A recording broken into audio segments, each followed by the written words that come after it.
सुनो भाई, कल चैप्टर जो चल रहा था तुम्हारा, कौन सा चैप्टर था वो? द्रव्यमान केंद्र। क्या बोलते हैं इसको? Centre of mass. द्रव्यमान केंद्र में मैंने तुम्हें बताया कि इसे आरसीएम से प्रदर्शित करते हैं, और आरसीएम बराबर M1R1 M2R2 प्लस के डॉट डॉट MnRn बट्टे M1 प्लस के M2 प्लस के डॉट डॉट Mn।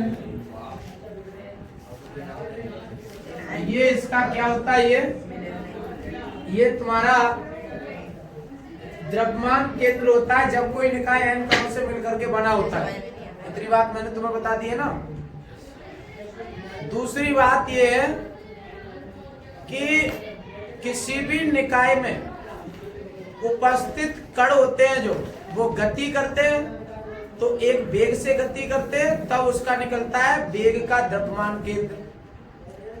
अगर वो त्वरण से गति करते हैं तो निकलता है त्वरण का द्रव्यमान केंद्र। और एक चीज तुमने स्टार्टिंग जब फिजिक्स में बताई होगी कि जब कोई वस्तु गति करती है तो तुम्हें पता है ना, बिना बल के गति नहीं होती है। जानते हो, बल वह कारक है जो किसी गतिमान वस्तु को विराम अवस्था में तथा विराम वस्तु को गतिमान अवस्था में कर देता है। क्या कहलाता है वो? बल कहलाता है।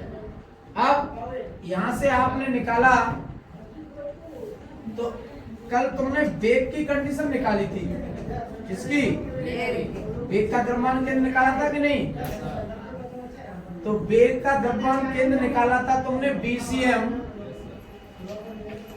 BCM बराबर तुम्हारा निकला था M1V1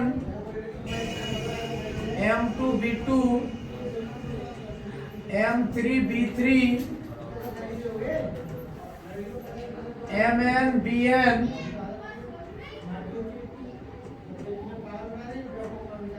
और निकाय के कुल द्रव्यमानों का योग रख देते हैं, है कि नहीं? M1 M2 M3 dot dot Mn।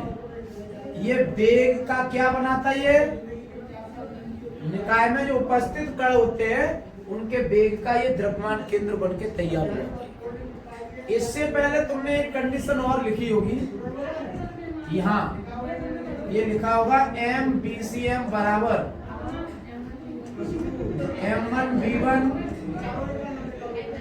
M2V2 M3V3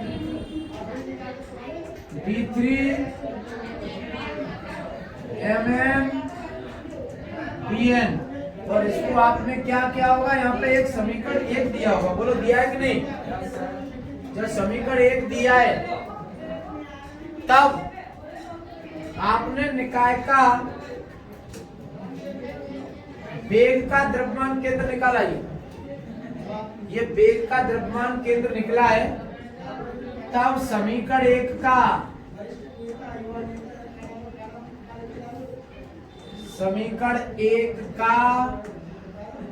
क्या बनाना है? अब तुम्हें वेग तो बना चुके हो, अब क्या बनाना है? त्वरण। अगर वेग के बट्टे में T आ जाए तो क्या बनता है वो? त्वरण। त्वरण की परिभाषा जानते हो क्या कहलाती है? त्वरण बराबर dv ओवर के, पढ़ाए कि नहीं ये बात? तो बट्टे में T लेके आना है, तो समीकरण 1 का क्या करना पड़ेगा तुम्हें? अवकलन। समीकरण 1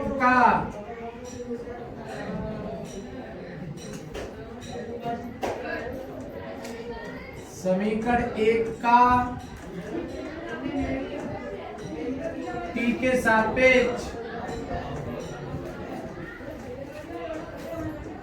अवकलन करने पर, समीकरण 1 का T के सापेक्ष अवकलन करोगे। जब अवकलन करोगे ना तो ये क्या होगा भाई,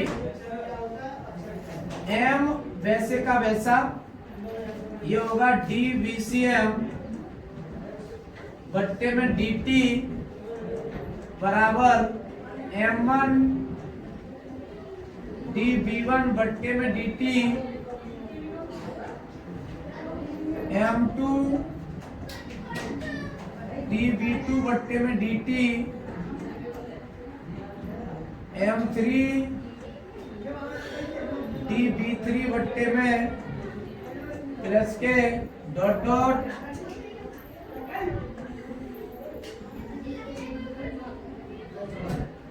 mn bn बट्टे में, आप हमें यहां तक लिख के बता दो, बताओ।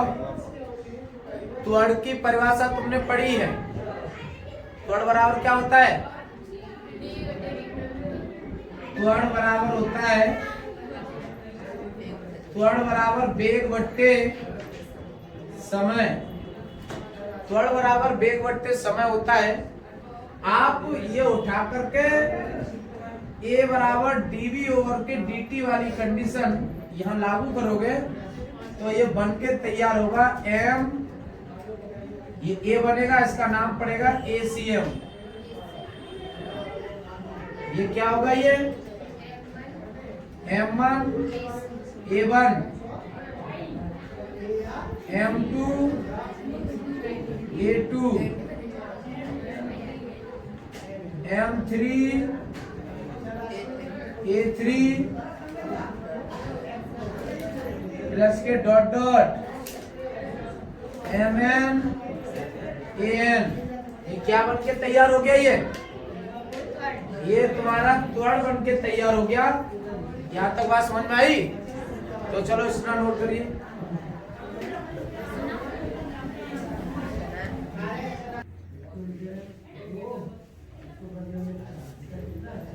इतनी बात समझ गए ना भाई? तो सुनो,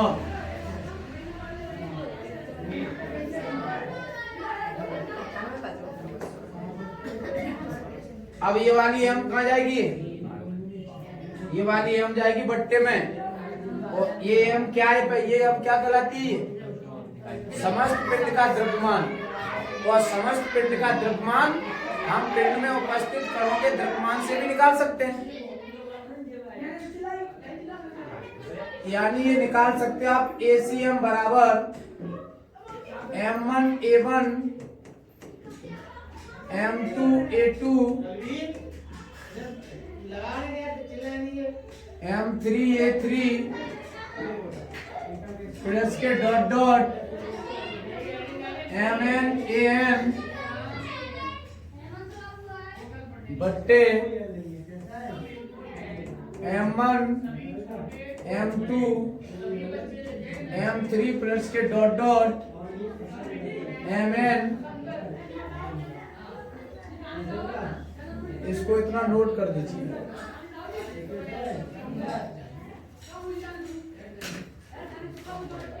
ये किसका द्रव्यमान केंद्र बन के तैयार हुआ, ये त्वड़ का।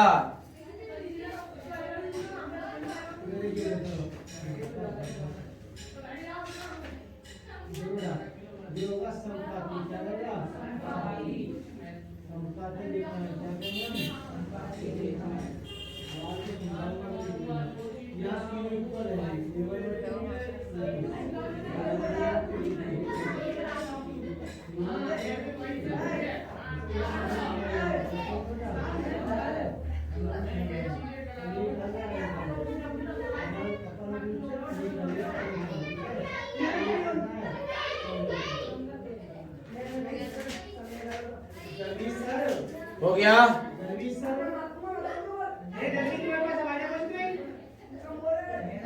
सुनो भाई, इसके नीचे आप लिखेंगे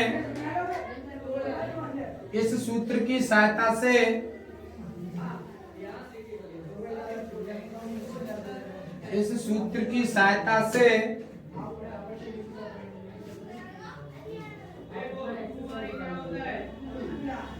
निकाय में उपस्थित कणों का इस सूत्र की सहायता से निकाय में उपस्थित कणों का त्वरण का निकाय में उपस्थित कणों का त्वरण का द्रव्यमान केंद्र ज्ञात कर सकते हैं।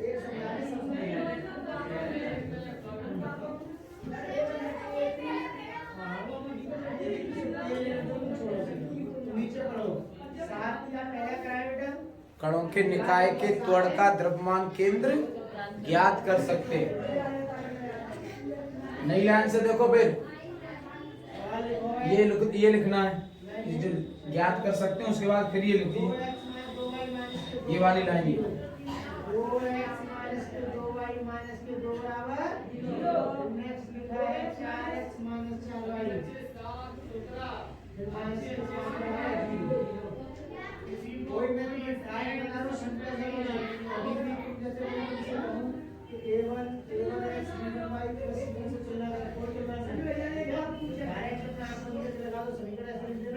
हो गया?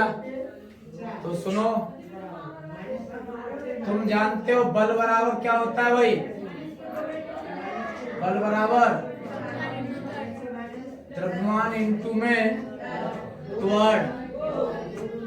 ये क्या लिखा है? द्रव्यमान इंटू त्वरण, द्रव्यमान इंटू त्वरण, द्रव्यमान इंटू त्वरण, द्रव्यमान इंटू त्वरण, ये द्रव्यमान इंटू त्वरण लिखा है कि नहीं बताइए? तो ये इसको बोलेंगे आप एफ सी एम, बोलोगे कि नहीं? इसको क्या बोलोगे? F1, इसको क्या बोलोगे? F2 प्लस के F3 प्लस के डॉट डॉट। यहाँ तक कोई दिक्कत? नो दिक्कत। इतनी बात समझ में आ गई ना? तो देखो एक चीज और, विलगित निकाय के लिए आगे आपको मिलेगा एक विलगित निकाय। विलगित निकाय के लिए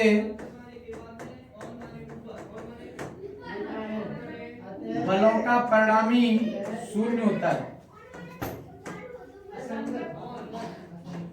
बलों का परिणामी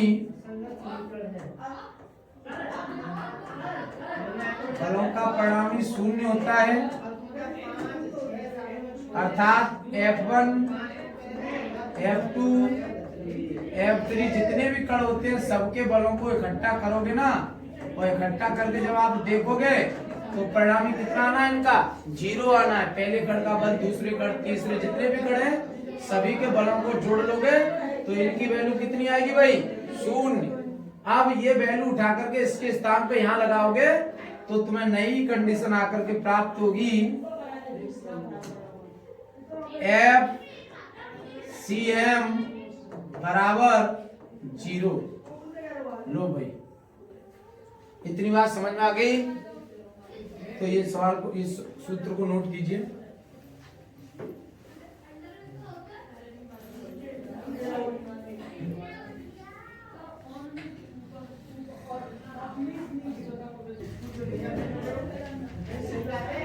भाई द्रव्यमान केंद्र, ये चैप्टर फिनिश हो गया।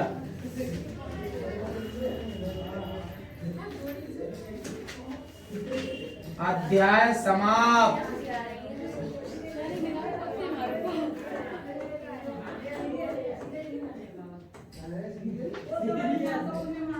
द्रव्यमान केंद्र पूरा लिखना है। अच्छा, तो बहुत होशियार हो।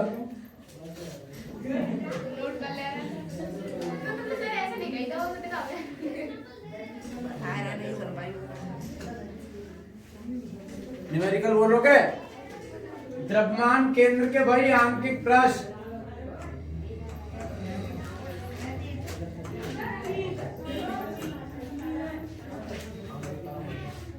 द्रव्यमान केंद्र के आंकिक प्रश्न। हाँ बोलो। 2 कण है भाई, सुनो। ये पहला कण है, ये दूसरा कण है। सवाल नंबर कौन सा है? पहला। सवाल नंबर पहला सुनो। ये 2 कण हैं जिनके द्रव्यमान कितने कितने हैं भाई? पहले कण का द्रव्यमान 3 किलोग्राम है, दूसरे कण का द्रव्यमान कितना है? 2 किलोग्राम है। फिर परस्पर ये 3 मीटर की दूरी पर स्थित है। ये सुनो, 3 मीटर की दूरी पे है। मान लो कि द्रव्यमान केंद्र यहाँ से स्टार्ट हो रहा है अभी, ये एक्स अक्ष पर रखा है, ठीक है। तो दूरी ये 3 मीटर तब आएगी जब आप यहाँ से और यहाँ तक आ जाओगे, तभी तो 3 मीटर होगा। तो यहाँ पे दूरी कितनी होगी बताओ? सवाल को एक बार फिर पढ़ दीजिए।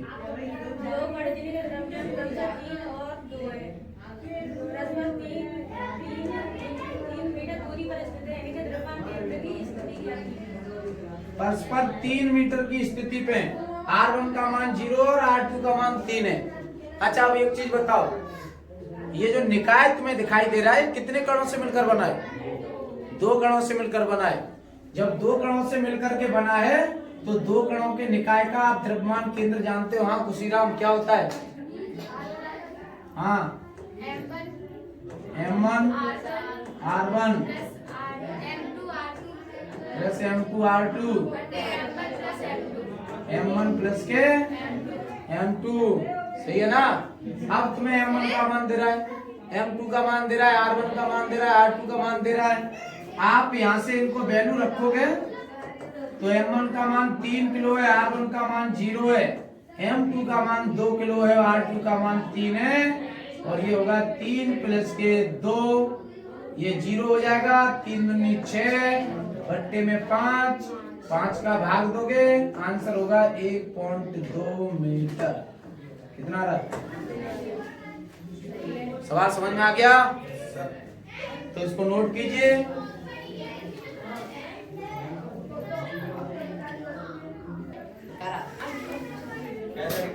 ये सवाल हो गया। ये आगे सवाल बोल दो। अब दूसरा क्वेश्चन क्या कर रहा है? दूसरा क्वेश्चन बोल दीजिए भाई, क्या कर रहा है? दूसरा बोला है 2 कण जिनके द्रव्यमान 4 किलोग्राम और 2 किलोग्राम है। देखो 2 कण हैं, एक कण 4 किलो का है और एक कण 2 किलो का है, तथा जिनकी स्थितियों के किसी निर्देशांक तंत्र में निर्देशांक क्रम से 1 0 1 व 2,2,0 है। इस तंत्र में उसके द्रव्यमान केंद्र के निर्देशांक ज्ञात कीजिए। द्रव्यमान केंद्र के निर्देशांक ज्ञात कीजिए। तुमने गणित पढ़ा है? गणित में अक्षर कितनी होती हैं? 2, x और y। यहाँ अक्ष कितनी होंगी? कौन कौन सी? x y z। वहां तुमने निर्देशांक देखे हैं कि वहां निर्देशांक केवल 2 पॉइंटों में देता था, ऐसे करके। यहाँ कितने पॉइंट दिए? 3। तो ये x y z और ये इसको क्या कहेंगे? x y z। जब एक निर्देशांक से ज्यादा निर्देशांक होते हैं तो आप क्या करते हो? उसमें 1 2 3 ऐसे करके लगाते जाते हैं। तो इस वाले बिंदु का नाम रखोगे आप x1 y1 z2 z1। यहाँ रखोगे x2 y2 z2। समझ में आ गई ना? अब इसका द्रव्यमान केंद्र निकालोगे तो पहली बात तो वो निकलेगा x अक्ष पे, x अक्ष पे। एक निकलेगा y अक्ष पे और एक निकलेगा तुम्हारा z अक्ष पर। z अक्ष पे निकलेगा तो देखो x अक्ष वाले द्रव्यमान केंद्र का मैंने नाम रखा है HCM। M1 x1 M2 x2 बट्टे में M1 प्लस के M2। सही है? इसका नाम क्या होगा? YCM। ये होगा M1 y1 M2 y2 बट्टे में M1 प्लस के। कोई दिक्कत? यहाँ पे रखोगे ZCM। इसका नाम होगा M1 Z1 M2 Z2 M1 plus के। इतनी बात समझ में आ गई। हमको एक चीज आप और बता दीजिए कि ये जो पिंड बना वो कितने कणों से बना है? 3 कण है इसमें? 2 कण है, 3 अक्षों पर चल रहा है। M1 M2 2 कण है। ये चलिए पढ़ने। M1 का मान तुम्हें दे रहा है 4, X1 का मान दे रहा है 1, M2 का मान 2 दे रहा है और X2 का मान भी 2 दे रहा है। ये होगा 4 प्लस के 2, 4 एकम 4 और 4 8, 8/6। 2 से काटोगे 4 बार, 2 से काटोगे 3 बार, यानी XCM बराबर आ चुका है 4/3। पहला आंसर आ चुका है भाई। ये पहला आंसर आ गया। ये अब दूसरा निकालोगे उसका नाम 22cm होगा। जब 22cm निकालोगे आप, तो 22cm निकालने के लिए सूत्र तो वही है। M1 का मान 4, Y1 का मान 0, M2 का मान 2, Y2 का मान भी 2। M1 का मान 4, M2 का मान कितना है? 2। ये वाला पद 0, ये कितना होगा? 4। नीचे 2 से काटे 2 बार, 2 से काटे 3 बार।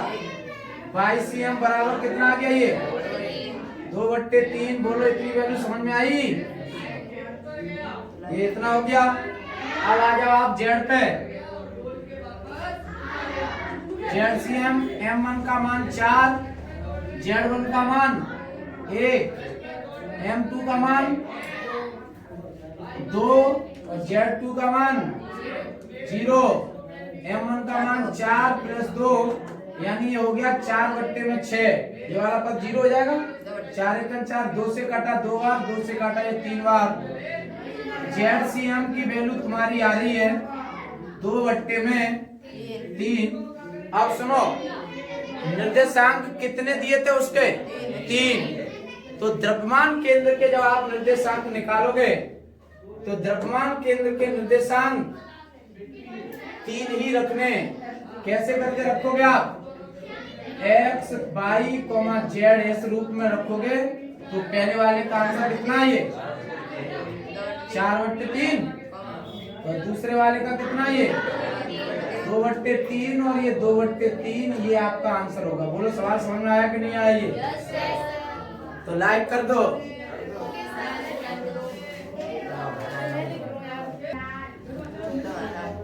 तीसरा सवाल, तीसरा सवाल आप अपने आप कर लेंगे।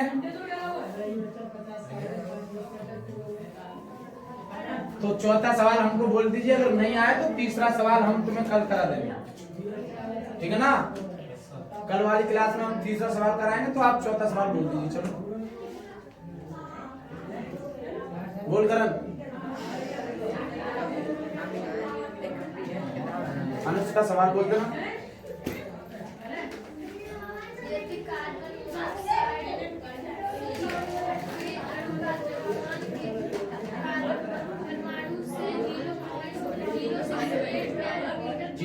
जीरो 0.06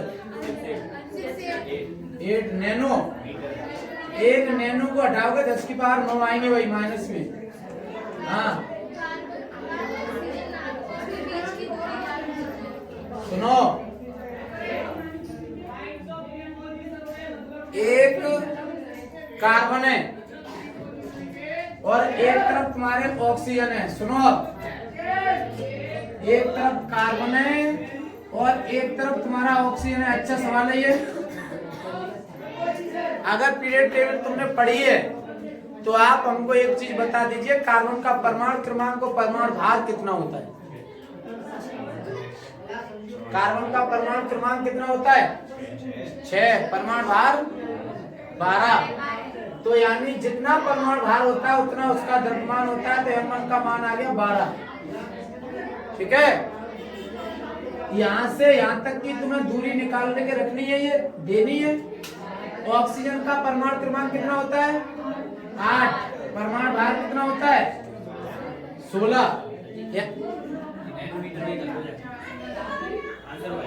अच्छा आंसर नैनोमीटर में ही आ रहा है, तो आंसर नैनोमीटर में ही ले लेना भाई लोग।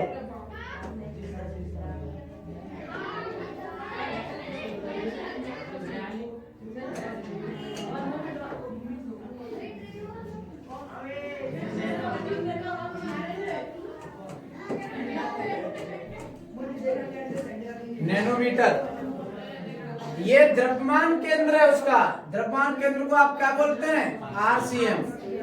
उसकी वैल्यू तुम्हें दे रहा है इतनी, बात समझ में आ गई कि नहीं आ पाई। मान लो कि कार्बन एक्स अक्ष पर या मूल बिंदु पर स्थित है, ये वाला बिंदु में वाला मूल बिंदु के निर्देशांक कितने होते हैं, 0,0। सही है, माना कार्बन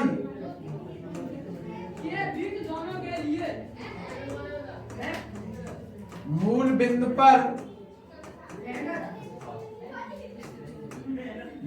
पर स्थित है, तो जब मूल बिंदु पर स्थित है तो x1 का तो मान हो गया भाई 0, और यहां से यहां तक आओगे उसकी तुम्हें वैल्यू निकालनी है r की। तो x2 का मान कितना है r, m1 का मान तुम्हें दे रहा है। द्रव्यमान केंद्र का सूत्र आप जानते हैं कि RCM बराबर क्या होता है, m1 x1 m2 x2 बट्टे में m1 प्लस के। इतनी बात समझ में आ गई। तो RCM की वैल्यू तुम्हें दे रहा है 0.068, m1 का मान दे रहा है 12, x1 का मान दे रहा है 0, m2 का मान दे रहा है 16, तो x2 का मान तुम्हें निकाल के रखना है कि कितना आना है, ठीक है ना। बट्टे में m1 का मान 12, m2 का मान कितना है ये 16, इसका इससे गुणा करोगे 0 होगा, ये कितना होगा भाई 16r होगा, ये 16r, ये 16 12 कितना हो गया, ये 28 कहाँ पहुंचेगा, ये 68 के पास में पहुंचेगा। तो ये तुम्हारा होगा 0.068 इंटू में 28।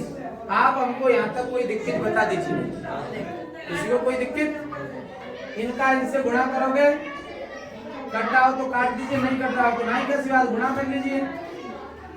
कट रहा है भाई, 4 से मैं काट दे रहा हूँ, 4 चौका 16 और 4 से मैंने इनको काटा, 4 सत्ते 28, इधर कितना बचा ये, कोई नहीं, आप इधर देखिए, 4 से इन्हें काटोगे तो ये कटेगा 0.017 बार, कोई दिक्कत, यानी 4 से मैंने इसको काट दिया 0.017 और 4 से मैंने फिर इनको काटा 7 बार, इनका इनसे आप गुणा करोगे तो R बराबर तुम्हारा आएगा 17 नैनोमीटर, 17 नैनोमीटर, यानी कार्बन और ऑक्सीजन ये दोनों एक दूसरे से कितनी दूरी पर निकल के आए हैं, 0.119 नैनोमीटर की दूरी पर आई है। सवाल नंबर कौन सा ये, चौथा सवाल। समझ में आ गया?